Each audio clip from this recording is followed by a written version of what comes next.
संत के सत्संग में आए हो। क्यों आए हो? यहाँ पे अध्यात्म सिखाया जाता है। अध्यात्म है क्या? पहले ये जानो कि अध्यात्म है क्या।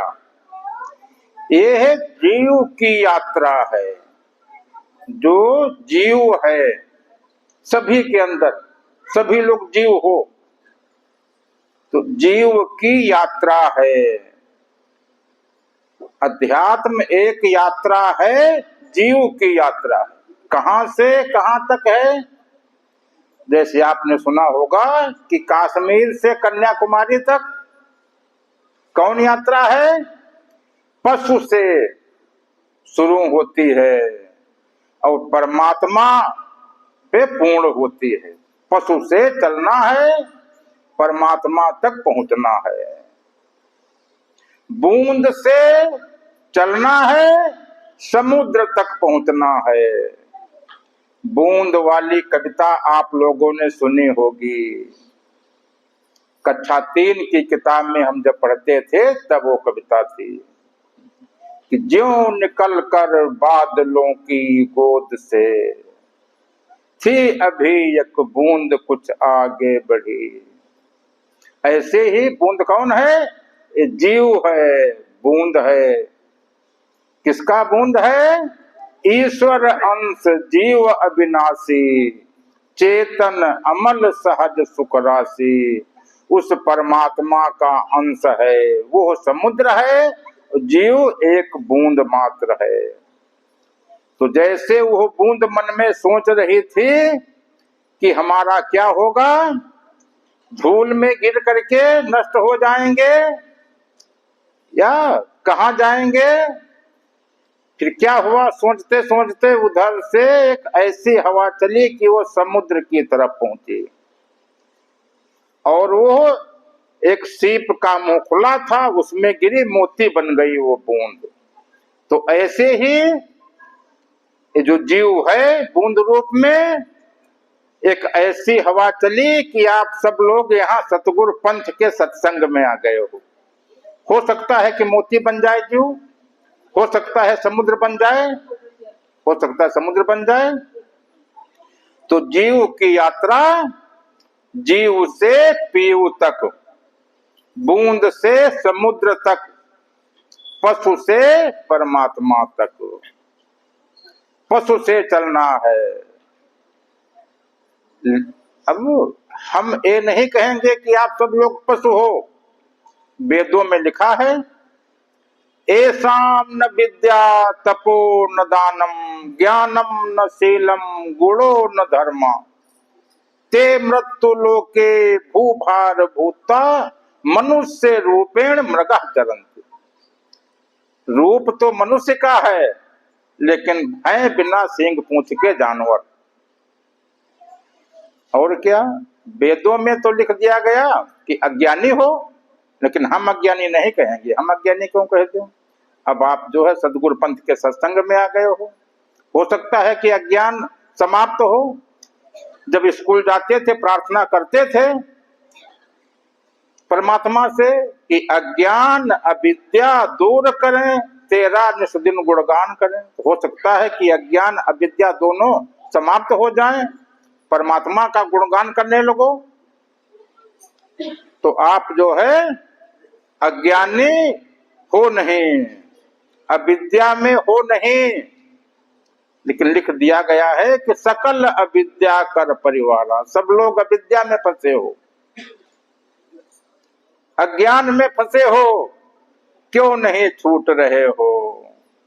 इसलिए कि अभी परमात्मा के सन्मुख नहीं हो पाए हो, परमात्मा को पहचान नहीं पाए हो।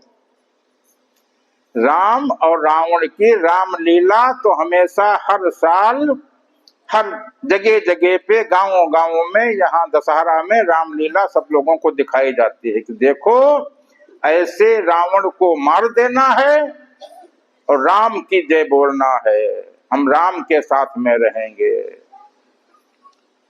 लेकिन उस रावण को ही तुम राम मान रहे हो। जो रावण है उसी को मानते हो कि यही राम है। अब कैसे, क्या पहचान है?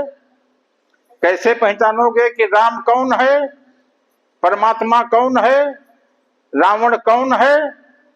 देखो, रावण रथी बिरथ रघुबीरा, जो रथ पे सवार है। रथ पे कौन सवार है? ये जो तुम्हारा शरीर है ये रथ है।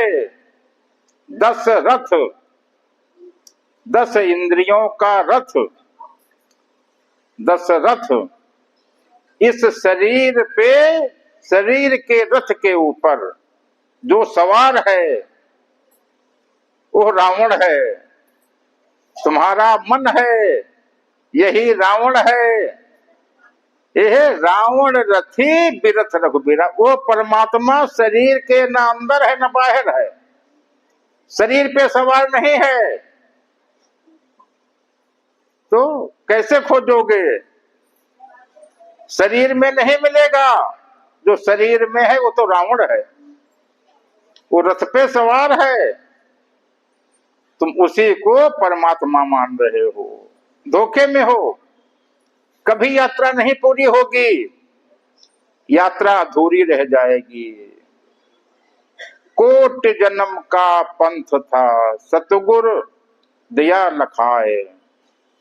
यदि सतगुरु के पास में पहुंचोगे तो जो करोड़ों जन्म ले चुके हो पीछे, मालूम नहीं आगे कितने जन्म अभी और लेना है, हो सकता है कि इसी जन्म में यात्रा पूरी हो जाए, ये सबसे छूट जाओ तुम, यात्रा करनी ही न पड़े तुम। तो उस परमात्मा की पहचान क्या है? कि उसका कोई शरीर नहीं है, वो विदेह है। विदेह जो शरीरों में खोज रहे हो कभी नहीं पाओगे। वो बिना शरीर का है, तभी तो उसको विदेह कहा गया। और जो तुम ध्यान भजन करते हो वो तो तुम्हारा मन करता है, वो तो शरीर के अंदर वाली क्रिया कर रहे हो। पहुंचना वहां है विदेह तक। वो कैसे होगा? सन्मुख करना है मन को। और जो अभी आप सुन रहे थे, जो आप सुन रहे थे कि आई धारा अगम से सतगुरु दई लखाए, ताहि उलट सिमरन करो स्वामी संग मिलाए। ये जो बीए की किताब है हिंदी की, कबीर दास जी वाला पाठ, उसमें ये लिखा हुआ है। तो इसका अर्थ तुम लोग जहां पे सुनते हो, जो अर्थ सुनाते हैं वो भी उल्टा सुना देते हैं। क्या सुनाते हैं? वो कहते हैं कि धारा को पलट दो। अरे वो परमात्मा की धारा जो है उसको पलटने वाला कौन पैदा हुआ है कि उसको पलट देगा तुम? उस धारा को कोई पलट नहीं सकता है। वो जो धारा है वही परमात्मा है। तो क्या पलटना है? अपने मन को पलटना है, अपने मन को पलटना है। उलट पलट लंका कप जारी। जैसे आपका मन पलटेगा पूरी लंका सिगरी जल गई, गए निशाचर भाग। और हनुमान की पूंछ में लगन न पाई आग, आग लगने भी नहीं पाई और सारी लंका भी जल गई, सब निशाचर भी भग गए। तो क्या पलटना है? मन को पलटना है। धारा को पलटने में कभी मत पड़ना। धारा को पलटने वाला कौन पैदा हुआ है? वो धारा वही परमात्मा है। तो करना क्या है? वो धार अपने अंदर में, तुम्हारे अंदर में धार जो है प्रकट होने हो जाए, तुम्हारे अंदर में परमात्मा की धार आने लगे। जिसके अंदर धार आती है वही कीमती होता है।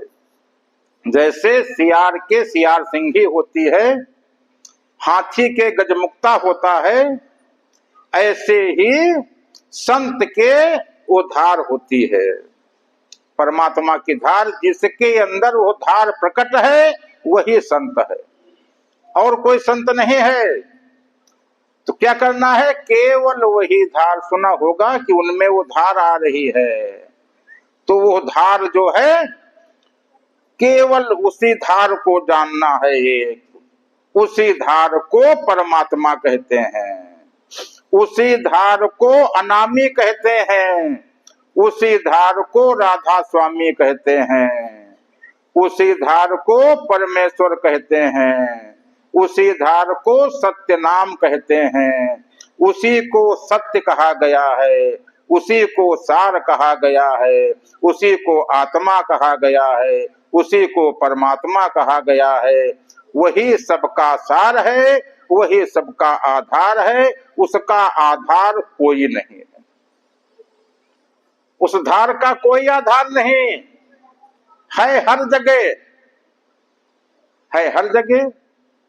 तुमको प्राप्त करना है, उसको प्राप्त करके दिखाओ, तब माना जाए कि मनुष्य हो।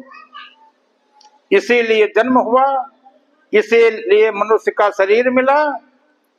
जब वहां थे कहते थे कि हमको एक बार मृत्यु लोक में भेज दो और मनुष्य का शरीर दे दो, हम प्राप्त करके दिखाएंगे। जो काम कोई नहीं कर पाया है वो काम करके हम दिखाएंगे। हम तुम देवता भी उसको नहीं प्राप्त कर पाए, ब्रह्मा विष्णु महेश भी उसको नहीं प्राप्त कर पाए। हमको एक बार तो मनुष्य बना दो, हम प्राप्त करके दिखाएंगे।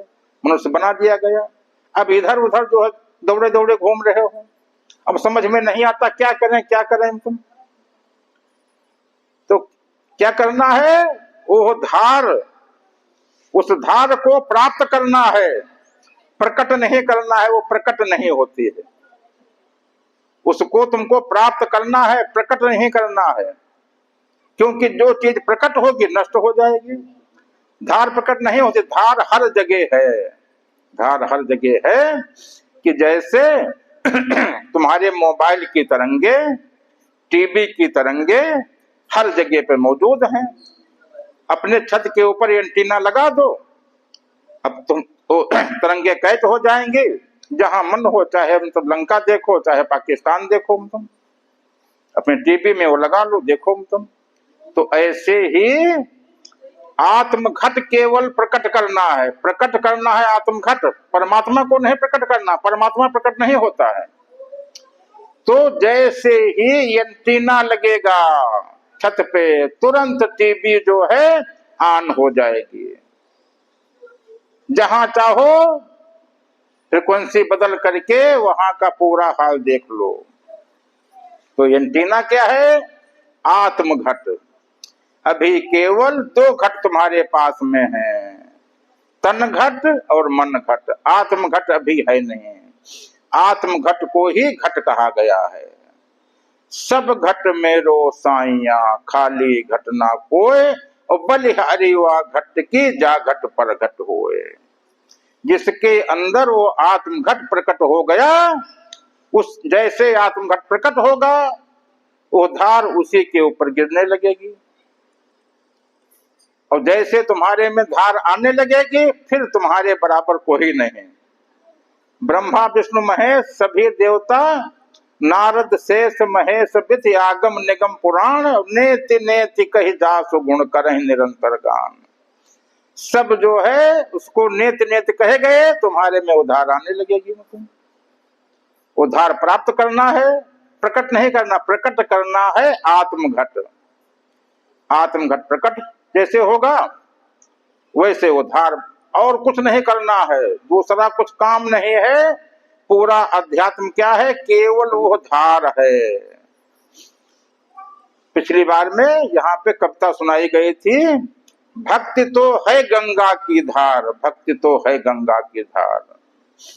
वही गंगा की धार है। त्रिवेणी कहाँ होती है, आत्मघट के ऊपर। उधर परमात्मा की धार गिरती है, इधर तुम्हारे मन की धार गिरती है। तो दोनों धारों से तीसरी धार त्रिवेणी अपने आप प्रकट होती है। वहां पे कहाँ गिरती है, आत्मघट के ऊपर।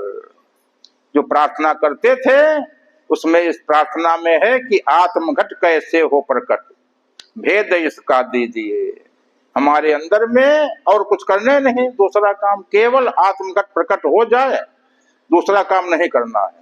तो आत्मघट कैसे हो प्रकट, भेद इसका दीजिए। वो कौन भेद है, वो भेद यदि जान लो, आत्मघट प्रकट कर लो, धार गिरने लगे, तुम ही संत हो जाओ, तुम्हें परम संत हो जाओ, और तुम्हारी गति परम गति हो जाए, मत जो है सुमति हो जाए, जीव बूंद से समुद्र बन जाए और परम गति तुमको प्राप्त हो जाए, जीव पूर्ण पूर्ण जो है पूर्ण होकर के आत्मा बन जाए, जानत तुम्हें तुम्हें हो जाए। तो उसमें करना क्या है? केवल सहज होना है। यदि सहज हो जाओ तुरंत आत्मघट प्रकट हो जाएगा, दूसरा मिनट नहीं लगेगा। मतलब 1 मिनट में जो है जैसे सहज हुए तुरंत आत्मघट प्रकट हो जाएगा। अब सहज कैसे हो? सहज कैसे हो? मतलब सहज माने कि हम कुछ कर नहीं रहे हैं। जब तक तुम प्रयास करते रहोगे तब तक आत्मघट नहीं प्रकट होगा। कहानी तो बहुत सुनी कि जब तक द्रौपदी सबको बुलाती रही, दौड़ती रही, तुम आ जाओ, साड़ी समेटती रही, नहीं प्रकट हुए। कौन नहीं प्रकट हुआ? आत्मघट कृष्ण। तब तक कृष्ण नहीं आए तुम। और जैसे छोड़ा साड़ी कि अब हम कुछ नहीं कर रहे हैं, तुरंत आत्मघट प्रकट। तुरंत जो है फिर जीव जो है उसके संचालन में आ गया, फिर संचालित वो कर रहा है, परमात्मा द्वारा संचालन तुम्हारा होने लगा, तुम्हारी कोई जिम्मेदारी नहीं। जैसे 2 प्रकार के योग बताए गए थे कि एक बंदर योग, एक बिल्ली योग। बिल्ली अपने बच्चे को मुंह में दाब करके इस घर से उस घर में ले जाती है, 7 घर घुमाती है, और बंदर का बच्चा खुद उसके पेट में चिपका रहता है। बंदर इस डाल से उस डाल पे कूदता है, उस पे जिम्मेदारी बच्चे की है। ये जो छोड़ देगा तो गिर जाएगा, तो बंदर की उसमें कोई जिम्मेदारी नहीं। ऐसे जब तक तुम सुमिरन ध्यान भजन कर रहे हो, उसमें लगे हो, तब तक ये बंदर योग है, बिल्ली योग नहीं। बिल्ली योग क्या है? हमसे कुछ मतलब नहीं, मुंह में दाब करके जहां मन हो वहां बिल्ली रख दे। तो जो है वो समर्पण है, समर्पण भाव कि हम कुछ नहीं कर रहे हैं, हम नहीं पकड़ेंगे तुम। पकड़ने वाला वो खुद पकड़े तुम। तो जो जितना तुम कुछ कर रहे हो सहज क्या है? साधो सहज समाधि भली, आंख न मूंदो, कान न रूंधो, काया कष्ट न धारो, और खुले नयन से हंसी हंसी निरखो, अद्भुत रूप निहारो। न आंख मूंदना, न कान मूंदना, न कुछ करना न धरना, मगन रहना। कैसे? मन तुम्हारा बिल्कुल शून्य हो जाए, सुरत स्थिर हो जाए। जैसे सुरत स्थिर होगी, जैसे मन शून्य होगा कि हम कुछ कर नहीं रहे हैं, तुरंत आत्मघट प्रकट हो जाएगा। आत्मघट प्रकट होने का यही भेद है।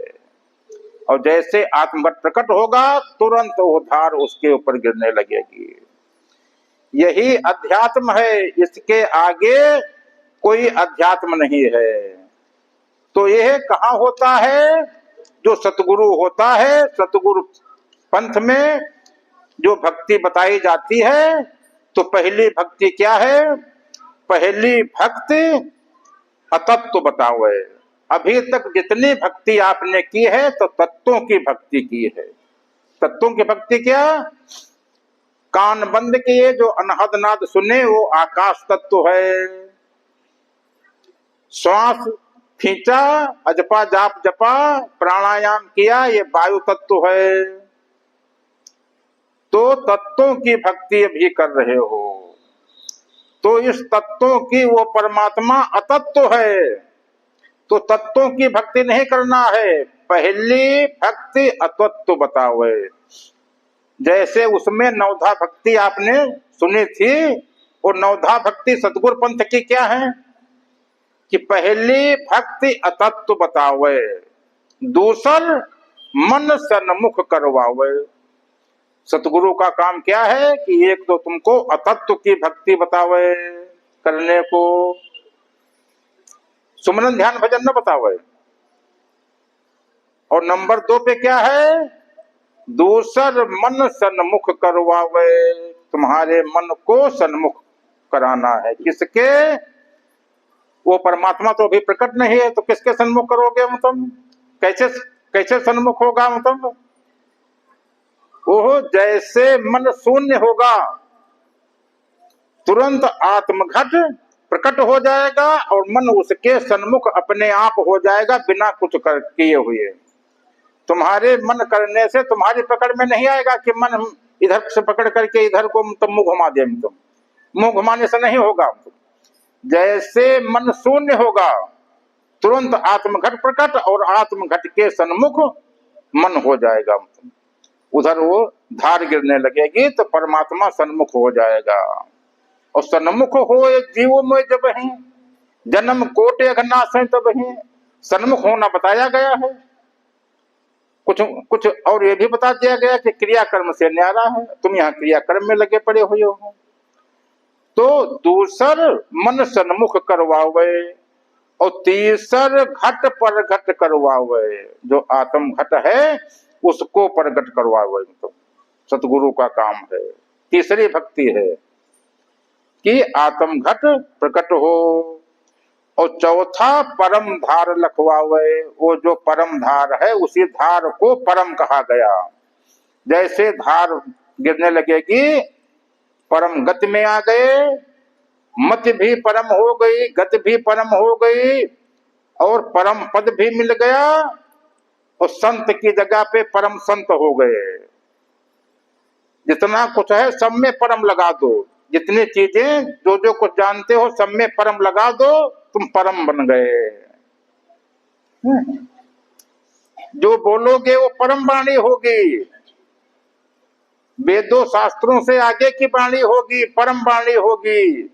जैसे धार गिरने लगेगी। और क्या है, पंचम जीव को आत्म बनवावे, जीव को आत्मा बनाना है। जो जीव है इसको जीव नहीं रहना है, इसको आत्मा तब बनवा दे। सतगुरु का काम है, मतलब तुमको कुछ करना ही नहीं, केवल एक ही काम। जैसे धार गिरने लगेगी सब अपने आप पूरा परिवर्तन, पूरा रूपांतरण सब अपने आप होगा मतलब। लेकिन तुमको मालूम होना चाहिए कि क्या क्या मतलब होना है। इस जीव को आत्मा और खष्टम मन पूर्ण करवावे, मन को पूरा करवावे। मन पूर्ण करो, कुछ करना ना। मन पूरा कैसे होगा? तुम्हारे करने से कुछ नहीं होगा। चाहे जितना तुम दूध पियो, चाहे जितना तुम मलाई खाओ, चाहे जितनी तुम जो है कथा भागवत सुनो, मन पूर्ण नहीं होगा। सत्संग सुनने से मन पूरा नहीं होगा। सत्संग कोई सुनने की चीज नहीं है कि सत्संग तुम सुनो। तुमसे पूछा जाए यहाँ क्यों आए हो, कहोगे सत्संग सुनने के लिए आए हैं। ये कोई नहीं कहेगा कि सत्संग जानने के लिए आए हैं, कि धार प्रकट करवाने आए हैं, धार के सन्मुख मन को करवाने के लिए आए हैं, आत्मघट प्रकट करवाने के लिए आए हैं। ये कोई नहीं कहेगा। कहेगा सत्संग सुनने के लिए आए हैं, तो बैठ करके सुनो सत्संग, जो है सुनो। कहा भसुंड बखान, सुना बेहगनायक गरुड़, जो है ये गरुड़ क्या है? गरुड़ जीव है, जो है काक भसुंड जी सुना रहे हैं, तो सुनते रहो तुम। तो केवल सुनने से काम नहीं चलेगा, सब पूरा परिवर्तन होना है। जीव को बदल करके आत्मा होना है, मन को पूरा होना है। मति गति, मति भी बदलनी है, गति भी बदलनी है। अकर्म, कर्म से अकर्म में आना है कि हम जो मन हो सब करें और हमारे ऊपर कर्म का फल ना आने पावे।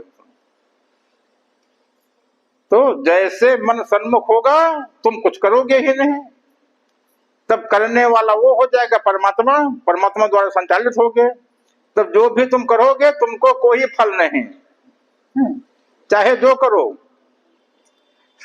तब तो हम कुछ करते नहीं, वो कर रहा है। तो जैसा वो करेगा मतलब उसको फल मिले, हमसे तो क्या मतलब जो है। तो अकर्मगत भी आने है, मत भी और गति भी बदलना है, और मन पूर्ण होना है, आत्मघट प्रकट होना है, मन को सन्मुख कराना है, अतत्व की भक्ति करना है। तो इतना सब यदि तब कर लो तो मन का साथ परमात्मा का संग हो जाएगा। तो यदि तुम्हारा साथ सही है तो चाहे जितने लोग खिलाफ हों, चाहे जितने खिलाफ हों, कोई फर्क नहीं पड़ता। लेकिन फर्क किसका पड़ता है? फर्क पड़ता है केवल साथ का। यदि तुम्हारा साथ जो है अच्छा है तो चाहे जितने लोग, हजारों लोग, लाखों लोग तुमसे खिलाफ हों, कोई फर्क नहीं पड़ता है। तो केवल यदि एक का साथ कर लिए, तुम्हारे मन का साथ उससे परमात्मा से करा लिए, फिर चाहे जितने लोग खिलाफ हैं, संसार के खिलाफ और जो अंदर के खिलाफ, कोई फर्क नहीं पड़ेगा। जैसे जंक लोहे को खा जाता है, संगत का ही तो असर है। तुम लोहे के ऊपर पेंट लगा दो, पेंट कर दो, पेंट का साथ उसको दे दो, जंक कुछ नहीं कर पाएगा। मतलब सैकड़ों साल सोना चलेगा, मतलब वो लोहा जो है, लोहा सैकड़ों साल चलेगा। मतलब और पेंट का साथ नहीं हुआ, जंक का साथ हो गया, तुरंत जो है 1 साल के अंदर में वो सब जो है बेकार हो करके और सब जो है सब चला जाएगा लोहा। मतलब तो साथ यदि परमात्मा का साथ हो गया, मन पूर्ण हो गया, तो साथ यहां भी बदलो अपना, और साथ अपने अंदर में भी बदलो, और वो परमात्मा सबसे पास, तुम्हारे ही पास में है, कहीं बाहर नहीं है, केवल बाहर नहीं है, सबसे पास। मोको कहां ढूंढो बंदे, मैं तो तेरे पास में। वो है नाम ज्योत काया नहीं, अनहद नहीं प्रकाश। ना वो नाम है, ना वो ज्योति है, ना वो काया है, शरीर भी नहीं है, अनहद नाद भी नहीं है, प्रकाश भी नहीं है, कोई उसका स्वरूप भी नहीं है, कोई उसका स्थान भी नहीं है, कोई क्रिया कर्म भी नहीं है कि जिससे वो मिल जाए, मतलब कुछ नहीं है। तो अब कैसे मिलेगा? अब कैसे मिलेगा? सब करना बंद कर दो, मन को सहज कर लो, सूरत को स्थिर कर लो, कि जैसे मन शून्य हुआ, सूरत स्थिर हुआ, तुरंत आत्मघट प्रकट, उसी के ऊपर धार गिरने लगेगी, मन सन्मुख हो जाएगा, जितना कुछ होना है सब अपने आप हो जाएगा, फिर तुमको कुछ नहीं करना। तुम तो अब ये कहां से शुरू होता है? पहले जो तुमको बताया जाए कि पूजा कहां से चालू हुई है, चालू करना है, जो पूजा पहले बताई जाती है, यदि उतना कर लिए तो उसके अगले क्लास में पहुंच जाओगे तुम। पहले कहां से है? पहले एक तो पॉजिटिव सोचने लगो। पॉजिटिव इसलिए सोचना है कि जैसे धार गिरने लगेगी, फिर वाणी से जितना कुछ कह दोगे वो सब होने लगेगा। तो इसके लिए कि पहले अच्छा बोलना सीख लो, अच्छा सोचना सीख लो, अच्छे विचार आने लगे। नंबर 2 पे कौन पूजा करनी है? नंबर 2 पे पूजा ये करनी है कि गुस्सा ना आने पावे। ये भी पूजा ही है, मतलब ये पूजा है। मतलब यदि गुस्सा आती है तो वो क्लास कैसे पूरा कर पाओगे? मतलब गुस्सा जो है उसको ये तपस्या, ऐसी तपस्या करो कि देखें गुस्सा कैसी आएगी। गुस्सा हम गुरु जी ने कह दिया है गुस्सा हम छोड़ करके मानेंगे, देखें गुस्सा कैसे आ जाती है। मतलब आओ गुस्सा, मतलब गुस्सा बड़े कि हम बड़े, मतलब जो है। और यदि गुस्सा के ऊपर तुम्हारा कंट्रोल नहीं है तो फिर जो है यदि परमात्मा की धार तुमको मिल भी जाएगी तो फिर जैसे हो ऐसे ही रह जाओगे और सब बिगड़ने लगेगा, कुछ बनेगा नहीं। तुम बनेगा क्या? सोचना कहना कुछ और है और उसमें शारद जाहि तासुमत फेरी मांगे से नींद मास खटकेरी। मांगना कुछ और है, वहां पर मांग लोगे कि हम 6 महीना सोए। मांगना कुछ और है, मांग लोगे कुछ दूसरा। मतलब तो इसलिए तब कि इतना तुम्हारे में ताकत होनी चाहिए कि गुरु जी ने जब कह दिया तो देखें फिर गुस्सा कैसे आ जाएगी। और अब हम आज से अच्छा अच्छा ही बोलेंगे, गुस्सा नहीं आएगी, और अच्छा अच्छा सोचेंगे। अच्छा अच्छा क्या सोचोगे? अभी यदि तुमसे सोचने को कहा जाए क्या सोच रहे हो, तो अभी बस यही सोचोगे कि हमारी दुकान में बिक्री और ज्यादा हो जाए। तुम इससे ज्यादा और आगे मतलब कुछ सोच नहीं पाओगे। और यदि तुम कहा जाए और कुछ सोचो, कहोगे कि हमारा मकान में जो है पेंट बढ़िया हो जाए। तुम और कुछ नहीं सोच पाओगे। और यदि ऊंची सोच, यदि गुस्सा समाप्त हो गई, ऊंची सोच पहले सोचने लगे, पहले खेत इतना अच्छा बन गया, तो फिर क्या सोचोगे? फिर सोचोगे कि कौन कौन फैक्ट्री लगवा लें, कौन फैक्ट्री इस क्षेत्र में, कौन फैक्ट्री चलेगी इस क्षेत्र में, कौन फैक्ट्री चलेगी और किस फैक्ट्री में आमदनी ज्यादा है। तो तब ये सोचने लगोगे। और वैसे क्या सोचोगे? वैसे सोचोगे कि हमारे दुकान में जो तंबाकू की पुड़िया जो जैसे बिकती हैं, तो अभी 1 बंडल रोज बिकता है, तो 4 बंडल यदि बिकने लगे तब तो बहुत अच्छा होगा। भगवान ये कर दो कि 4 बंडल हमारी तंबाकू की पुड़िया बिचवा दो। तुम अभी बस केवल इतने सोच पाओगे। और तब क्या सोचोगे? तब सोचोगे कि फैक्ट्री जो है ट्रैक्टर बनाने वाली लगाओ, और चीनी मिल वाली तो फैक्ट्री यहाँ यहाँ लगी ही है। मतलब कौन फैक्ट्री कहाँ पे आवश्यकता है, मतलब वो सोचने लगोगे। तुम तुरंत सोचने का ढंग बदल जाएगा। लेकिन इससे निकलो तो पशु वृत्ति से निकलो। और सुना होगा कि राक्षस या दैत्य, नाम सुना होगा। दैत्य क्या है? गुस्सा आ जाए, गुस्सा में झूमते रहो, दारू पी लो, दैत्यों की श्रेणी में आ गए। परमात्मा कहाँ? परमात्मा तो बहुत दूर है। तुम जो है तो जितने काम दैत्य करते हैं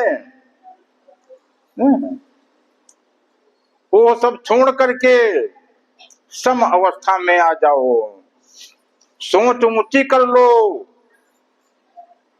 और फिर परमात्मा की धार जैसे गिरने लगेगी तब सोच करके देखो, तब मुंह से बोल करके देखो। और अभी होशियार कैसे हो? जैसे कौवा होशियार होता है। अभी तो मन कौवा है ही, मन कागा है, मन को कौवा कहा गया है। और कौवा कितना होशियार होता है? कौवा के घोंसले में कोयल अपने बच्चे जो है पालती है। कोयल अंडे जो है कौवा के घोंसले में गई और कौवा के जो है अंडे गिरा दिया, अपने अंडे वहां पर रखाई। कौवा जानता है कि हमारे अंडे हैं, उनको से पाल करके जब वो फूटे बच्चे हुए और वो जब उड़ने वाले हुए, तो जब वो कुहू किए, बस तब कौवा जाना कि ये तो हमारे नहीं हैं। बस वो बच्चे भगे। तो ऐसे ही जैसे कौवा होशियार होता, अभी तो मन कौवा है ही, तो ये होशियारी सब छूट जाएगी। मन कौवा रहेगा ही नहीं, मन पूर्ण हो जाएगा, सोच ऊंची हो जाएगी। तो आज का काम क्या बताया जा रहा है कि गुस्सा सब छोड़ना है, और अपने अंदर में नम्रता लाना है। नल की और नल नेर की गति समझे जो कोय, जे तो नीचो होए चले ते तो ऊंचो होए। जितने अंदर तुम अपने जितने अंदर नम्रता होगी उतने ऊंचे उठ जाओगे। जो पर्वत है, पर्वत कहता शीश उठा के हमसे ऊंचे बन जाओ। सागर कहता शीश झुका के मन में गहराई लाओ। जैसे समुद्र कितना नीचे है, वो कहता है कि मन में तुम्हारे जैसे हमारे अंदर में गहराई है, हमारे अंदर में हीरे लाल मोती सब भरे हैं, ऐसे ही मन में गहराई लाओ, हीरे लाल मोती सब तुम्हारे अंदर में होंगे तुम। और मन इतना बड़ा बन जाए कि पर्वत से भी ऊंचा हो तुम, ऐसा ऊंचा जो है सोचो तुम। ये कैसे होगा?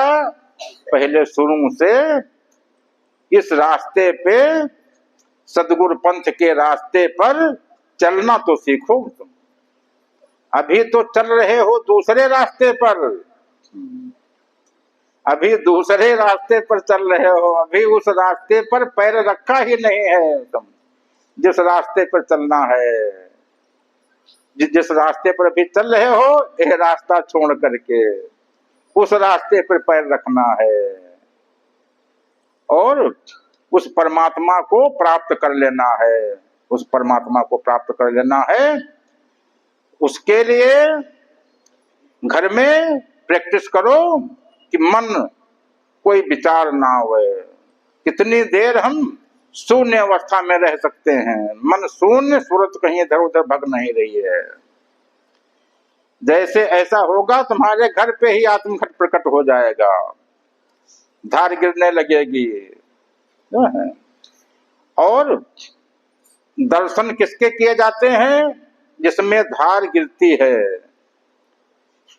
यदि उसके दर्शन करते हो तो तीर्थ नहाए एक फल, संत मिले फल चार, सतगुरु मिले अनंत फल, कहें कबीर विचार। अनंत फल तुमको प्राप्त हो जाते हैं यदि उसके दर्शन करते हो। लेकिन दर्शन कैसे करो? जब दर्शन करो तो तुम्हारा मन जो है, तब कमर न झुकनी चाहिए, सर न झुकना चाहिए, मन झुकना चाहिए। मन यदि झुक गया, मन यदि झुक गया, अभी इधर से सुन रहे थे कि वो दर दर नहीं जहां पे हर सर न झुके, और वो सर सर नहीं कि जो हर दर पे झुके। वो सर सर नहीं है कि हर जगह पे सर झुकाते घूम रहे हो।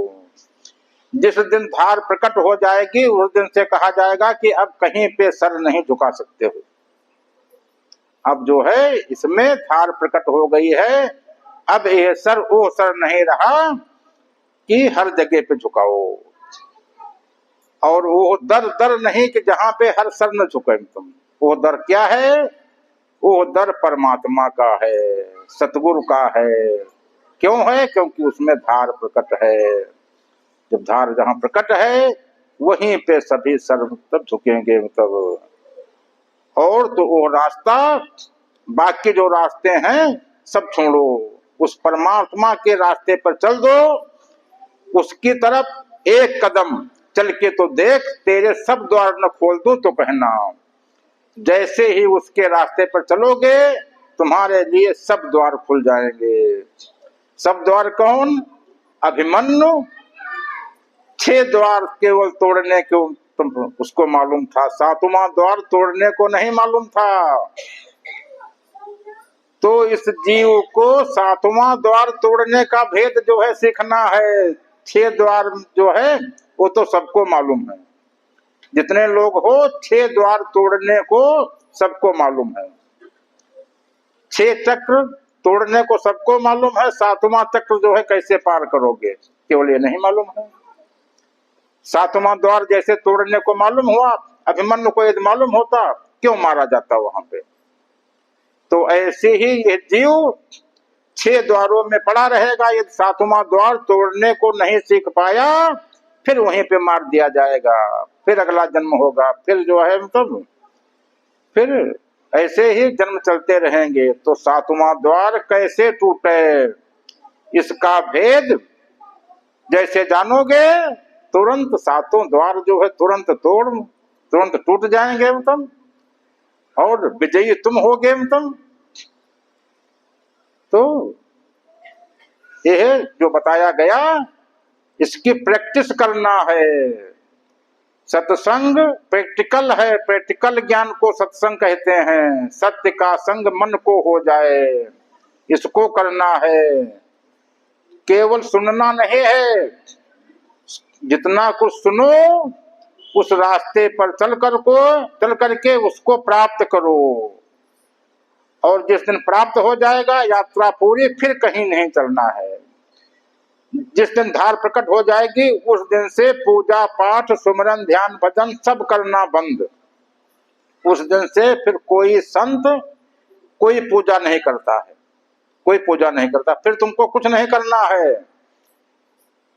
और जब तक करोगे तब तक वो धार प्रकट भी नहीं होगी। क्या करना है? केवल शून्य होना है, पूर्ण प्रयास रहित होना है, सहज होना है, अनन्य होना है, अनन्य होना है। और जो शरीर के अंदर और बाहर रास्ता है, पिछले में बताया गया था कि भेद भक्ति से मुक्ति नहीं, तो भेद भक्ति छोड़ो। न बाहर की साधना न अंदर की साधना, ये साधना बाहर तुमको परमात्मा से दूर ले जाती हैं।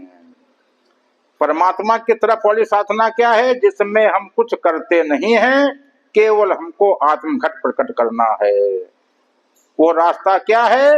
वो रास्ता शून्य है। परमात्मा की भाषा मौन है। मौन सुना होगा, देखा होगा कि सब महात्मा लोग मौन रहते हैं। मौन का क्या अर्थ है? मन का मौन ही सच्चा मौन है। यदि आपका मन मौन हो गया, मौन क्या है? जैसे मुंह से बोलते हो, ये मौन नहीं।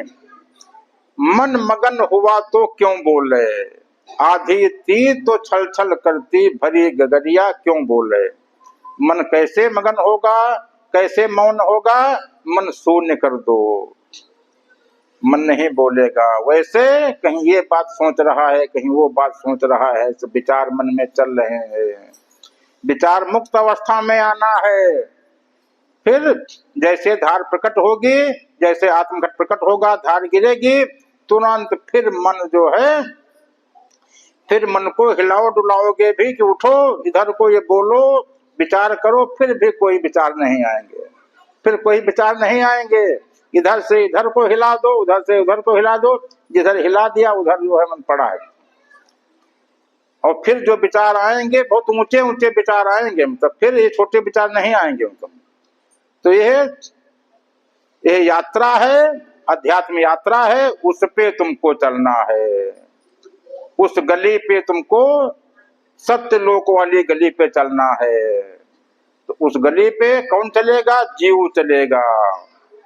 सभी को राधा स्वामी, राधा स्वामी।